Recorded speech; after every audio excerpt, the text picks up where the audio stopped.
ये तो अलविया है कि स्टॉकिंग अभी भी हो रही है, मैनिपुलेशन स्पेकुलेशन अभी भी हो रही है। बहुत बड़ा कार्टल है अजनास की कीमतों का, और इस कार्टल को कोई भी नहीं तोड़ सका, हमने तो नहीं देखा। हाँ, कोशिश ज़रूर की।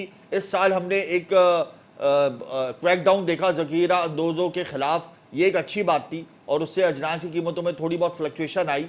लेकिन उसके बावजूद भी हम अब देख रहे हैं कि अजनास की कीमतों में फिर से ज़ख़ीरा अंदोज़ माफिया सरगर्म हो गई है, और रोज़ाना की बुनियाद पे या हफ्तावार बुनियाद पर कीमतों में इजाफा हो रहा है। तो इस बात को आप तस्लीम करते हैं कि ज़ख़ीरा अंदोज़ माफिया के सामने जो क्रैकडाउन का सिलसिला जो शुरू हुआ था वो मध्यम पड़ गया और वो कमज़ोर पड़ गया, या वो कामयाब ना हो सका?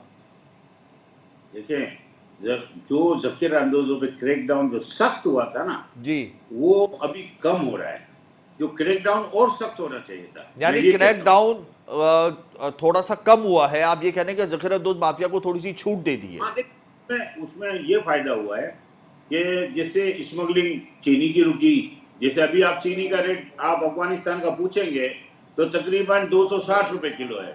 तो इस तरह चीनी की अभी स्मगलिंग रुकी है। इस तरह आप देखेंगे आटे पे अगर कंट्रोल करना चाहे गवर्नमेंट वक्त और सब कंट्रोल करना चाहे तो आटे पे आज कंट्रोल हो सकता। चीनी में अगर क्रैकडाउन नहीं होता उस टाइम पे और स्मगलिंग ना रोकी जाती तो 165 अरब रुपए का ज़ख़ीरा अंदोज़ों ने और सट्टा माफियाज ने बहुत बड़ा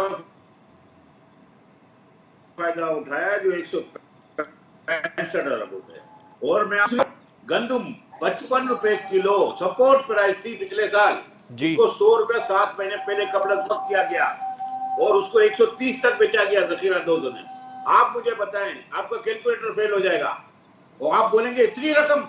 मैं तो समझता हूं अरबों से ज्यादा है बहुत। साल 2023 में ज़ख़ीरा अंदोज़ माफिया ने महंगाई को पड़ लगाया, अजनास की कीमतों में सट्टा चलाया। इसके अलावा और क्या महरक़ात थे और क्या वजूहात थी जो आप समझते हैं कि ये साल बदतरीन साल है महंगाई के हवाले से?